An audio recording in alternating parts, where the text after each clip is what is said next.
હરે કૃષ્ણ. ભગવદ્ ગીતાના 5મા અધ્યાયનું નામ છે કર્મયોગ, કૃષ્ણ ભાવના યુક્ત કર્મ. આગળ 3જા અધ્યાયમાં આપણે કર્મયોગ વિશે ચર્ચા કરી, પરંતુ આ અધ્યાયની અંદર આપણે એ જ કર્મયોગ ઉપર થોડી વધારે ડિટેલમાં ફરી ચર્ચા કરીશું. આ અધ્યાયને આપણે ટોટલ 4 ભાગમાં ડિવાઈડ કરી શકીએ. પહેલો ભાગ છે પહેલા શ્લોકથી લઈને 4થો શ્લોક, જેમાં અર્જુન સવાલ પૂછે છે અને ભગવાન કૃષ્ણ સીધો અને ડાયરેક્ટ જવાબ આપે છે.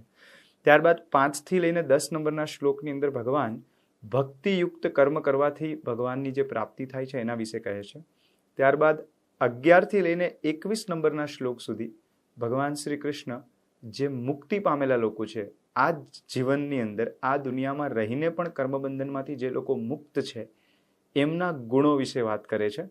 અને ત્યારબાદ છેલ્લા ભાગમાં 22મા શ્લોકથી લઈને 29મા શ્લોકની અંદર સુખ અને શાંતિ કેવી રીતે મેળવવી એના ઉપર ચર્ચા કરશે ભગવાન.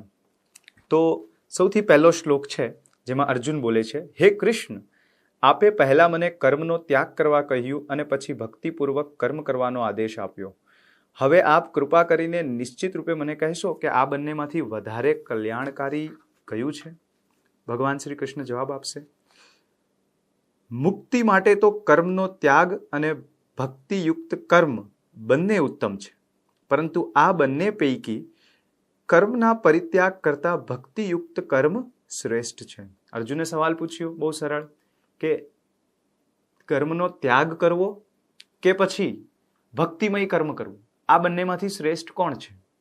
તો ભગવાને કીધું કે મુક્તિ પ્રાપ્તિ કરવા માટે તો બંને માર્ગ સારા છે, પરંતુ બંનેમાંથી જો એકને પસંદ કરવાનો હોય, ચૂઝ કરવાનો હોય, તો એ છે ભક્તિયુક્ત કર્મ. ભક્તિયુક્ત કર્મનો માર્ગ જે છે એ શ્રેષ્ઠ છે આ બંનેની અંદર, આવું કહી રહ્યા છે. તો અહીંયા સવાલ આવી શકે કે કર્મના ત્યાગને પણ ભગવાને મુક્તિનો એક માર્ગ શા માટે કીધો? મોટા ભાગે આ દુનિયામાં જે લોકો છે એ બધા જ સકામ કર્મ કરી રહ્યા છે, પોતાના શરીરને આનંદ આપવા માટે ઇન્દ્રિય ભોગ કરી રહ્યા છે, ઇન્દ્રિય ભોગ વાળું જીવન જીવે છે. તો ઇન્દ્રિય ભોગ વાળું જીવન જીવતા અનેક પાપ કાર્ય કરે છે લોકો. તો જો વ્યક્તિ આવું પાપ કાર્ય વાળું જીવન જીવતો હોય એના કરતા એ કર્મ બિલકુલ ના કરે તો એ સારું છે. બહુ પાપ કરવા કરતા બિલકુલ કર્મ ના કરવું એ સારું છે.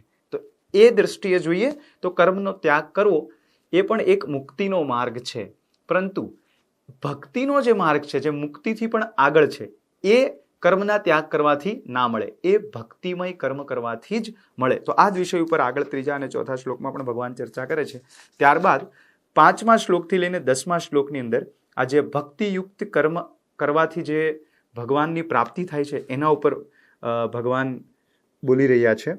જે મનુષ્ય જાણે છે કે પૃથક્કારાત્મક અધ્યયન દ્વારા જે સ્થાન પ્રાપ્ત થાય છે તે જ ભક્તિ દ્વારા પણ પ્રાપ્ત કરી શકાય છે, અને તેથી જ મનુષ્ય સાંખ્યયોગ તથા ભક્તિયોગને એક સમાન ભૂમિકા પર રહેલા જુએ છે, તે જ વસ્તુઓને યથાર્થ રૂપ જોવે છે.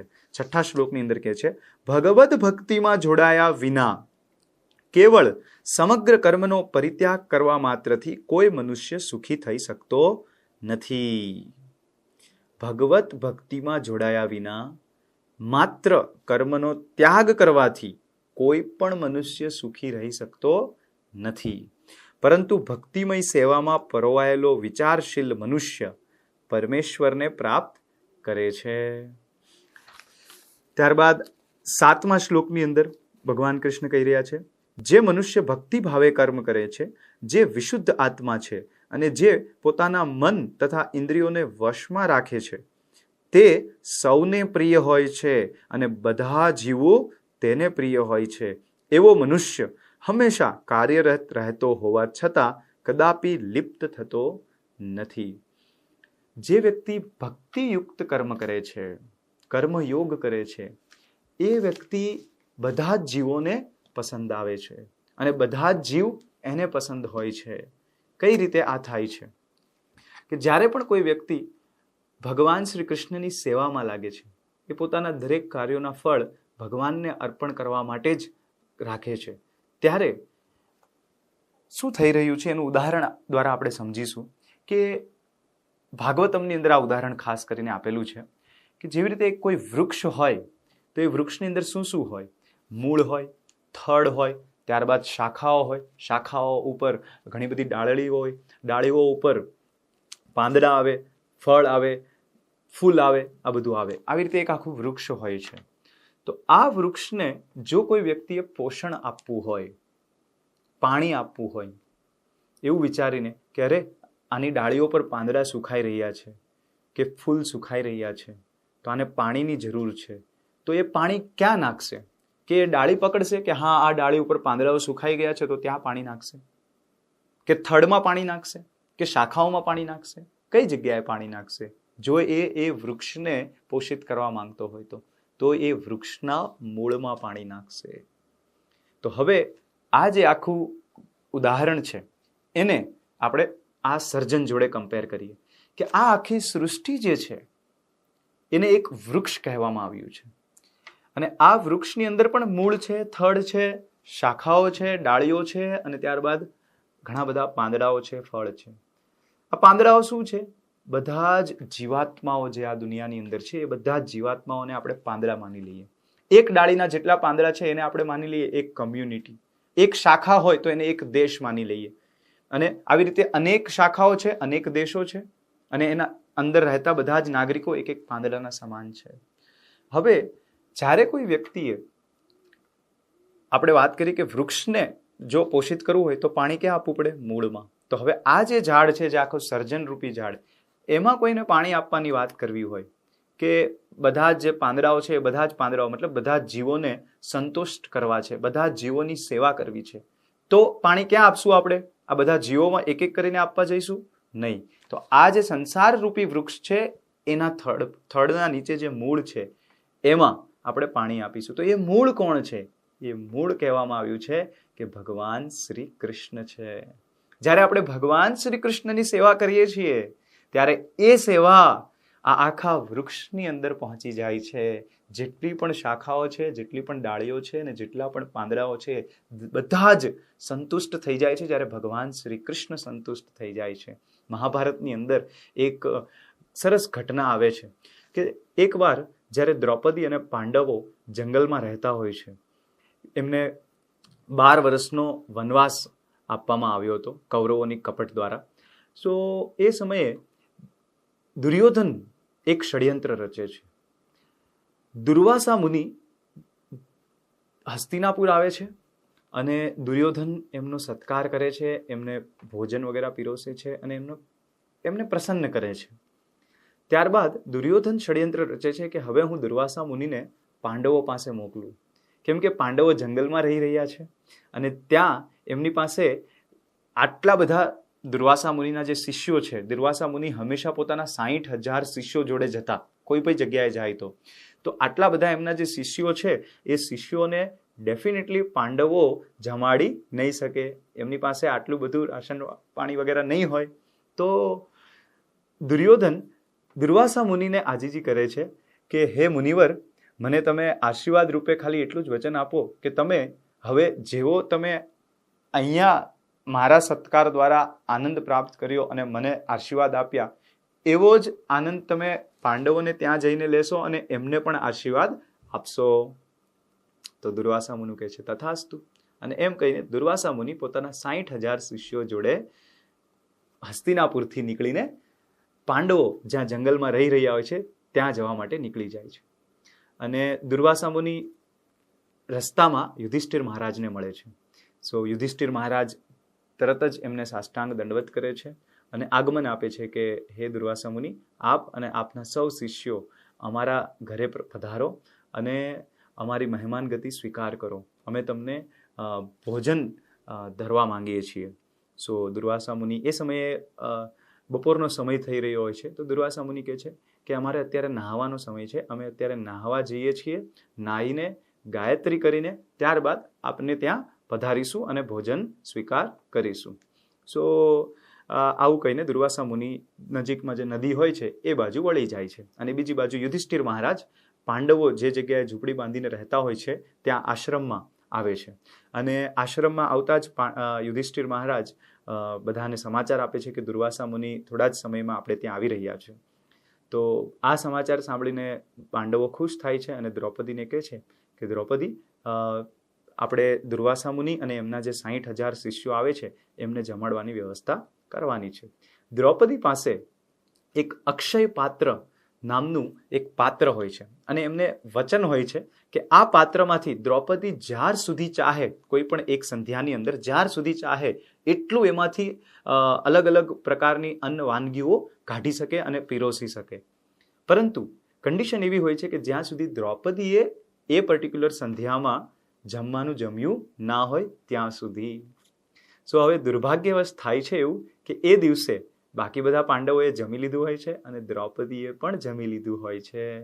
તો હવે એ સંધ્યાની અંદર તો એ પાત્રમાંથી હવે એ ભોજન કાઢી શકે એવી પરિસ્થિતિ છે નહીં. અને બીજી બાજુ દુર્વાસા મુનિ અને એમના 60,000 શિષ્યો જે નાવા ગયા છે એ થોડી જ વારમાં ત્યાં આવશે. તો આવી દુવિધામાં છે કે જો એ બધા પહોંચી ગયા અને દુર્વાસા મુનિને આવી રીતે ભોજન પીરસી ના શક્યા પાંડવો, તો એ તરત જ એમને શ્રાપ આપી દેશે. તો આવી રીતે બહુ જ દુઃખી થઈને પાંડવો એકબીજા જોડે ચિંતન મંથન કરી રહ્યા છે કે શું કરવું શું કરવું શું કરવું. અને એ અવસ્થામાં ભગવાન શ્રી કૃષ્ણ ત્યાં પહોંચે છે. કેમ કે ભગવાનનો સ્વભાવ જ છે કે એમના ભક્તોને એ દુઃખમાં ના જોઈ શકે. સો ભગવાન કૃષ્ણ ત્યાં પહોંચે છે અને ભગવાન કૃષ્ણ દ્રૌપદીને પૂછે છે કેમ બધા આટલા ચિંતિત છે. તો દ્રૌપદી એમને આખી પરિસ્થિતિ સમજાવે છે. ત્યારબાદ ભગવાન કૃષ્ણ કહે છે તારું અક્ષય પાત્ર લઈને આવો. સો દ્રૌપદી એ પાત્ર લઈને આવે છે અને કહે છે કે મને આમાંથી ખાવાનું આપ. પહેલા એ મુનિવરોને છોડ, તું પહેલા સૌથી પહેલા મને ખાવાનું આપ. ભગવાન કૃષ્ણ દ્રૌપદીને કહે છે. દ્રૌપદી કહે છે હે ભગવાન, આ શું મજાક છે? મેં તમને કીધું તો ખરા અમારી પરિસ્થિતિ કેવી છે અત્યારે. આ પાત્રમાં હવે કોઈ ભોજન નથી, હવે હું કોઈ ભોજન નહીં કાઢી શકું. ભગવાન શ્રી કૃષ્ણ કહે છે કે નહીં નહીં નહીં, હશે, થોડુંક તો ભોજન હશે જ તે, મારા માટે તો ભોજન હશે જ તે, તું કાઢ. તો દ્રૌપદી જોવે છે પાત્ર આખું ખાલી હોય છે. ત્યારબાદ ભગવાન એ પાત્ર દ્રૌપદીની હાથમાંથી છીનવી લે છે અને પાત્રની અંદર જુએ છે તો પાત્રની અંદર એક રાઈસનો દાણો, ચાવલનો દાણો એક ચોંટેલો હોય છે. ભગવાન કૃષ્ણ હાથ નાખે છે અને ઉત્સાહ સાથે એ દાણો કાઢે છે અને પોતાના મોઢામાં મૂકે છે. અને જેવો એ દાણો પોતાના મોઢામાં મૂકે છે એકદમ આનંદની અનુભૂતિ કરે છે. કેમ કે એમના ભક્તો દ્વારા ભક્તિમય આ ભોગ છે ભગવાન શ્રી કૃષ્ણ. તો ભગવાન એ પોતાના મોઢામાં મૂકે છે અને એકદમ સંતુષ્ટ મહેસૂસ કરે છે. અને જેવા ભગવાન શ્રી કૃષ્ણ સંતુષ્ટ મહેસૂસ કરે છે, બીજી બાજુ દુર્વાસા મુનિ અને એમના જે 60,000 શિષ્યો છે જે નદીમાં નાહી રહ્યા હતા એ બધા જ તરત જ એવું મહેસૂસ કરવા લાગે છે કે એમના પેટ ભરાઈ ગયા છે અને એમને હવે નહીં જમી શકે એવું તરત મહેસૂસ કરવા લાગે છે. અને બધા જ એકબીજા સામે જોવા લાગે, ચર્ચા કરવા લાગે છે કે મારું પેટ તો બહુ ભારે છે, હું તો હવે કંઈ નહીં ખાઈ શકું. અને ત્યારબાદ બધા નિર્ધારિત કરે છે કે આપણે પાંડવોને ત્યાં નહીં જઈએ, ત્યાં જઈશું તો એ આપણને ભોજન વગેરે આપશે અને આપણે એ સ્વીકાર કરવું પડશે મહેમાન રૂપે, તો આપણે ત્યાં જવું નથી. અને બધા જ પોતાની દિશા બદલીને ભાગી જાય છે ત્યાંથી. તો આ આખા યોગની અંદર, આખી લીલાની અંદર જે જોવા જેવી વસ્તુ છે એ છે કે યસ્મિન તુષ્ટતે જગન તુષ્ટતે, કે જ્યારે ભગવાન શ્રી કૃષ્ણ તુષ્ટ થઈ જાય છે, સંતુષ્ટ થઈ જાય છે, ત્યારે આખું વિશ્વ સંતુષ્ટ થઈ જાય છે. તો એટલા માટે અહીંયા કીધું છે કે તે સૌને પ્રિય હોય છે અને બધા જીવો તેને પ્રિય હોય છે. કે જે વ્યક્તિ ભગવાનને સંતુષ્ટ કરે છે, જે વ્યક્તિ ભગવાનને પ્રિય થઈ ગયો, એ વ્યક્તિ બધા જીવો માટે પ્રિય થઈ જાય છે. હરે કૃષ્ણ. યુટ્યુબ પર આ અધ્યાયના વિડીયોના ડિસ્ક્રિપ્શનમાં એક ક્વિઝની લિંક અમે આપી છે. તો આ ક્વિઝના લિંક પર જાઓ અને આ અધ્યાયને ડિટેલમાં સ્ટડી કરીને આ ક્વિઝના જવાબો તમે આપો. અને જે પણ વ્યક્તિ ક્વિઝમાં ખૂબ જ સારો સ્કોર કરશે તેમને હરે કૃષ્ણ મંદિર તરફથી એક ગિફ્ટ મોકલવામાં આવશે. હરે કૃષ્ણ. આગળ 10મા શ્લોકની અંદર ભગવાન શ્રી કૃષ્ણ કહી રહ્યા છે, જે મનુષ્ય કર્મફળ પરમેશ્વરને સમર્પિત કરીને આસક્તિ રહિત થઈને પોતાનું કર્તવ્ય કર્મ કરે છે, તે જેમ કમળપત્ર જળથી અસ્પર્શ રહે છે તેમ પાપ કર્મોમાંથી અલિપ્ત રહે છે. અહીંયા ફરી નોટ કરવા જેવી વસ્તુ છે, જે મનુષ્ય કર્મફળ પરમેશ્વરને સમર્પિત કરીને આસક્તિ રહિત થઈને પોતાનું કર્તવ્ય કર્મ કરે છે. આપણે અત્યારે ભગવદ્ ગીતાના 5મા અધ્યાયની અંદર છીએ. આપણે બીજા અધ્યાયથી લઈને સતત અત્યાર સુધી સાંભળતા રહીએ છીએ કે કર્મના ફળને ભગવાનને સમર્પિત કરવું. વારે ઘડીએ ભગવાન ભગવદ્ ગીતાની અંદર કહી રહ્યા છે કે કર્મનું ફળ તું મને સમર્પિત કર, કર્મનું ફળ મને સમર્પિત કર. અહીંયા પણ ફરી કહે છે કે કર્મનું ફળ પરમેશ્વરને સમર્પિત કર. તો શું ઘણીવાર આવો સવાલ આવી શકે કે ભગવાન ભૂખ્યા છે કે આપણી મહેનતનું ફળ વારે ઘડીએ માંગ્યા કરે છે? નહીં, ભગવાન આપણી પાસેથી, ભગવાનને કોઈ જરૂર નથી આપણી પાસેથી કશું પણ માંગવાની. તો પછી વારે ઘડીએ કેમ કહી રહ્યા છે? એવો સવાલ આવી શકે. યસ, તો જ્યારે પણ ભગવાન એવું કહે છે કે તું મને સમર્પિત કર, ત્યારે ભગવાન એક વિશાળ દ્રષ્ટિથી જોઈ રહ્યા છે જે આપણે નથી જોઈ શકતા. શું છે એ દ્રષ્ટિ? એ આગળ આપણે 15મા અધ્યાયમાં મેળવીશું. ભગવાન કહી રહ્યા છે કે આ સમગ્ર સર્જનના બધા જ જીવો મારા અંશ છે. મતલબ આપણે ભગવાનના અંશ છીએ, ભગવાનના પાર્ટ એન્ડ પાર્સલ છીએ. તો જ્યારે ભગવાન તૃપ્ત થાય ત્યારે જ આપણે તૃપ્ત થઈ શકીએ. જ્યારે ભગવાન ભોગે ત્યારે જ આપણે ભોગવી શકીએ. જ્યારે ભગવાન આનંદમાં આવે ત્યારે જ આપણે આનંદિત થઈ શકીએ. જો આપણે ભગવાન વગર આનંદ મેળવવાની કોશિશ કરીએ તો આનંદ ના લઈ શકીએ. તો એ કારણ છે. એક ઉદાહરણ દ્વારા સમજાવું છું. શ્રીલા પ્રભુપાદજી હિતોપનિષદથી આ એક શ્રીલા પ્રભુપાદજી હિતોપદેશથી આ એક સ્ટોરી સંભળાવે છે કે એકવાર કાન, નાક, હાથ, પગ આ બધા ભેગા થાય છે અને ચર્ચા માંડે છે કે આપણે દિવસ રાત આટલી બધી મહેનત કરીએ છીએ. હાથ કહે છે કે હા હું બહુ મહેનત કરું છું. પગ કહે છે હા હું બહુ મહેનત કરું છું. કાન અને નાક અને મોઢું પણ કહે છે કે હા હું પણ બહુ મહેનત કરું છું. અને આપણે જેટલી પણ મહેનત કરીએ છીએ અને પછી ખાવાનું કમાઈએ છીએ, એ ખાવાનું ભોગે કોણ છે? એ તો પેટ ભોગે છે, જેણે કોઈ મહેનત કરી નથી. દિવસ રાત આપણે મહેનત કરીએ છીએ અને ભોગે છે આ પેટ. તો આવું તો ના ચાલે. આપણે સ્ટ્રાઇક પર જઈએ. આપણે હવે કામ નહીં કરીએ. આપણે દિવસ રાત કામ કરીએ છીએ અને આ પેટ બધો આનંદ લઈને જતું રહે છે. તો હવે આપણે કામ કરવું નથી. આપણે સ્ટ્રાઇક પર જઈએ. Strike, strike, strike. તો આવી રીતે હાથ, પગ, કાન, નાક, મોઢું આ બધા જ કામ કરવાનું બંધ કરી દે છે અને બેસી જાય છે. એક દિવસ ગુજરી જાય છે કે આપણે કામ નહીં કરીએ. આપણે કામ કરીએ, આપણે મહેનત કરીએ, ખાવાનું કમાઈએ અને આ પેટ બધું એન્જોય કરી જાય છે. પેટ બધો આનંદ ભોગી જાય છે. પેટ સંતુષ્ટિ લઈ જાય છે. તો આવી રીતે એક દિવસ નીકળી ગયો, 2 દિવસ નીકળી ગયા અને જેમ ત્રીજો દિવસ આવવા લાગ્યો, હાથ, પગ, મોઢું બધા એકબીજાની સામું જોવા લાગ્યા. કોઈ શક્તિ નથી બચી, બોલવાની પણ તેવડ નથી બચી હવે. અને પછી બધાને ભાન આવે છે કે અરે આપણે પેટને ખાવાનું નહીં ખવડાવીએ તો આપણી પાસે શક્તિ ક્યાંથી આવશે? આપણે જીવી પણ નહીં શકીએ. અને ત્યારબાદ બધા ફરી કામ કરવા લાગે છે. તો એવી પરિસ્થિતિ છે આપણી પણ કે જ્યારે આપણે ભગવાનને ફળ અર્પણ કરીએ છીએ, ભગવાનને ભોગ લગાવીએ છીએ, તો એ અલ્ટિમેટલી ભગવાન પોતે એન્જોય નથી કરતા. એ આપણી પાસે જ ફરી આવવાનું છે. જેવી રીતે પેટે જે ભોગવ્યું એની શક્તિ બધા જ અંગોને મળે છે. આ એક ખાલી ઉદાહરણ છે. એક્ઝેક્ટલી આવું ના કહી શકીએ, પરંતુ ભગવાનની સંતુષ્ટિમાં જ આપણી સંતુષ્ટિ છે, જીવની સંતુષ્ટિ છે. એ પરમ સત્ય છે. એ જાણવા જેવું છે અહીંયા. તો આપણે જોયું કે અર્જુને સવાલ પૂછ્યો હતો કે કર્મનો ત્યાગ કરવો બરાબર છે કે ભક્તિમય કર્મ કરવું જોઈએ? તો ભગવાને કીધું કે ભક્તિમય કર્મ સર્વશ્રેષ્ઠ છે અને ભક્તિમય કર્મથી જ ભગવાનની પ્રાપ્તિ થાય છે. બંને શ્લોકમાં આપણે જોયું. હવે આગળ જતા 11મા શ્લોકથી લઈને 21મા શ્લોકની અંદર જે પણ વ્યક્તિ આવી રીતે ભક્તિમય કર્મ કરે છે અને બધા જ ભૌતિક ગુણોથી મુક્ત થઈને મુક્ત જીવન જીવે છે, એમના ગુણોનું વર્ણન કર્યું છે. 11મા શ્લોકની અંદર કીધું છે કે આવો મુક્તાત્મા જે ભક્તિયુક્ત કર્મ કરે છે એ મન અને ઇન્દ્રિયો પર કાબુ મેળવે છે. 12મા શ્લોકની અંદર કીધું છે કે આવો વ્યક્તિ શાંતિને પામે છે. 13મા શ્લોકની અંદર કીધું છે આવો વ્યક્તિ સુખી રહે છે. 14મા શ્લોકની અંદર કીધું છે કે એ કર્મ બંધનથી રહિત રહે છે. અને આવી રીતે 18મા શ્લોકની અંદર કીધું છે કે વિદ્યા વિનય સંપન્ને બ્રાહ્મણે ગવિહસ્તિની સુનિચેવ સ્વપાકે ચ પંડિતઃ સમદર્શિનઃ. વિનમ્ર સાધુઓ તેમના યથાર્થ જ્ઞાનના પ્રતાપે વિદ્વાન તથા વિનયી બ્રાહ્મણને ગાય, હાથી, કૂતરા તથા ચંડાળને પણ સમાન દ્રષ્ટિથી જુએ છે. જે પણ વ્યક્તિ આવી રીતે ભક્તિમય કર્મ કરે છે, ભક્તિના માર્ગ પર છે, કર્મ યોગના માર્ગ પર છે, એ વ્યક્તિ આવી દ્રષ્ટિ વિકસિત કરે છે. એ દરેક જીવની અંદર પરમાત્માને જુએ છે. એ કોઈ પણ જીવ પ્રત્યે ઈર્ષા, ક્રોધ, લોભ એ ભાવનાઓથી જોતો નથી. એમને મારવાની વાત તો બહુ જ દૂર છે.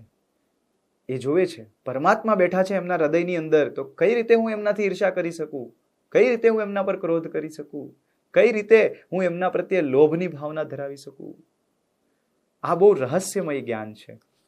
આ જ્ઞાન વિશ્વના કોઈ પણ ધર્મશાસ્ત્રની અંદર આપણને મળતું નથી. વિશ્વનો કોઈ ધર્મ આપણને નથી શીખવાડતો કે દરેક જીવના હૃદયની અંદર પરમાત્મા બેઠા છે. આ ખાલી સનાતન ધર્મ અને આ જે ભગવદ્ ગીતા છે એ જ્ઞાન આપે છે આવું, કે દરેક જીવને એટલો જ જીવવાનો અધિકાર છે જેટલો આપણને છે. આગળ 21મા શ્લોકની અંદર ભગવાન શ્રી કૃષ્ણ કહે છે, આવો જીવન મુક્ત પુરુષ ભૌતિક ઇન્દ્રિય સુખ પ્રતિ આકૃષ્ટ થતો નથી, પરંતુ હર હંમેશ સમાધિમાં નિમગ્ન રહીને પોતાની અંદર જ આનંદનો અનુભવ કરે છે. એ રીતે આત્મ સાક્ષાત્કાર પામેલો પુરુષ પરબ્રહ્મમાં એકાગ્ર હોવાને કારણે અનંત સુખ ભોગવે છે. જે ભક્તિમય કર્મના માર્ગ પર છે વ્યક્તિ, એ વ્યક્તિ શારીરિક આનંદ નથી શોધતો, એ અંદર જ આનંદનો અનુભવ કરે છે. એ આનંદ કે સુખનો ભિક્ષુક નથી. આ દુનિયાની અંદર દરેક વ્યક્તિ શારીરિક આનંદના ભિક્ષુકો છે. ક્ષણે ક્ષણે દર પળે આનંદ શોધી રહ્યા છે, અલગ અલગ કાર્યોમાંથી આનંદ શોધી રહ્યા છે. તો જે ભક્તિમય કર્મના માર્ગ પર છે એ વ્યક્તિ આવા આનંદોને શોધવામાં પ્રયાસ કરતો નથી. એ અંદર જ આનંદમય છે. કેમ એ પ્રયાસ નથી કરતો એ આગળ 22મા શ્લોકની અંદર કીધું છે. બુદ્ધિશાળી મનુષ્ય ભૌતિક ઇન્દ્રિયોના સંસર્ગથી ઉત્પન્ન થનાર સુખ ભોગમાં રસ લેતો નથી. કોણ? બુદ્ધિશાળી વ્યક્તિ ઇન્દ્રિયોના સંસર્ગથી ઉત્પન્ન થતો સુખ ભોગમાં રસ લેતો નથી, કારણ કે તે દુઃખના મૂળ કારણરૂપ બની રહે છે. હે કૌંતેય, આવા સુખોનો આદિ તથા અંત હોય છે, તેથી સુજ્ઞ મનુષ્ય તેમાં આનંદ લેતો નથી. જે આનંદ શરીરથી મળે છે, ઇન્દ્રિયોથી મળે છે, એની શરૂઆત થાય છે અને તરત જ અંત થઈ જાય છે. લોકો આનંદ મેળવવા માટે ઘણા બધા પ્રયાસો કરતા હોય છે, કેટલી વસ્તુઓ કરતા હોય છે, દેશ વિદેશ ફરવા જાય છે આનંદની શોધમાં, હોટલોમાં, થિયેટરોમાં અઢળક પૈસો ઉડાવે છે, પાર્ટીઓમાં પૈસા ઉડાવે છે, કેટલી વસ્તુઓ કરે છે. અરે રાત્રે, અડધી રાત્રે રસ્તા પર જઈને લારીઓ શોધે છે જમવા માટે, આનંદ શોધવા માટે. તો આવા અનેક પ્રયાસ કરે છે. પરંતુ આ બધા જ પ્રયાસોમાંથી જે અમને આનંદ મળે છે એ આનંદ બહુ ક્ષણિક છે. એ શરૂઆત થાય છે અને તરત જ એનો અંત આવે છે, અને એનાથી ક્યારેય સંતુષ્ટ થતો નથી. એ ફરી થોડી વારમાં જ દુઃખી થઈ જાય છે અને એને એક અસંતોષનો અનુભવ થવા લાગે છે ફરી. કેમ કે આ શરીરનો સ્વભાવ જ એવો છે. એક સાધારણ ઉદાહરણ આપું કે કોઈ વ્યક્તિને રસગુલ્લા બહુ પસંદ છે.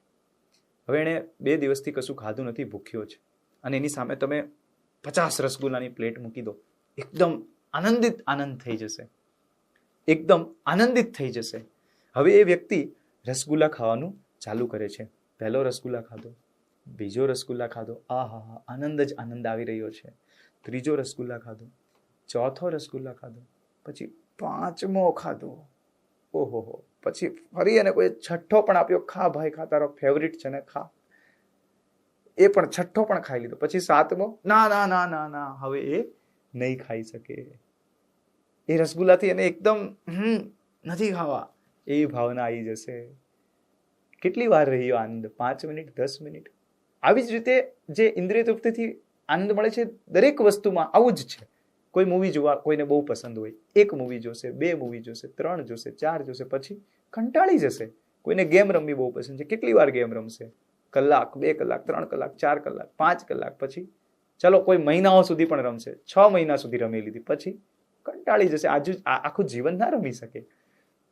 તો આ જે ઇન્દ્રિયોથી મળતો આનંદ છે એ બહુ ક્ષણિક છે, અને એ અંતે દુઃખનું કારણ બની જાય છે. આવો આનંદ લીધા પછી મનુષ્ય અલ્ટિમેટલી તો અસંતોષ જ મહેસૂસ કરે છે. તો આ જે ઇન્દ્રિયોથી મળતો આનંદ છે એની શોધ કરતો નથી. કોણ? જે ભક્તિમય કર્મમાં લાગેલો છે, એવો કર્મયોગી વ્યક્તિ, એવો ભક્ત વ્યક્તિ. તો આ થઈ સુખની વાત, કે સુખ જે છે એ અંદરથી જ મળવું જોઈએ. એક અંદરથી કઈ રીતે મળશે? જ્યારે ભગવાનની સેવામાં આપણે નિયુક્ત હશું ત્યારે. હવે આગળ છેલ્લા શ્લોકની અંદર, મતલબ આ ચેપ્ટરના 29મા શ્લોકમાં ભગવાન શ્રી કૃષ્ણ શાંતિની વાત કરે છે. અત્યાર સુધી સુખની વાત કરી, હવે શાંતિની વાત કરે છે. ભોક્તારામ યજ્ઞ તપસામ સર્વલોક મહેશ્વરમ સુહૃદમ સર્વભૂતાનામ ગાત્વા મામ શાંતિમ રચતી.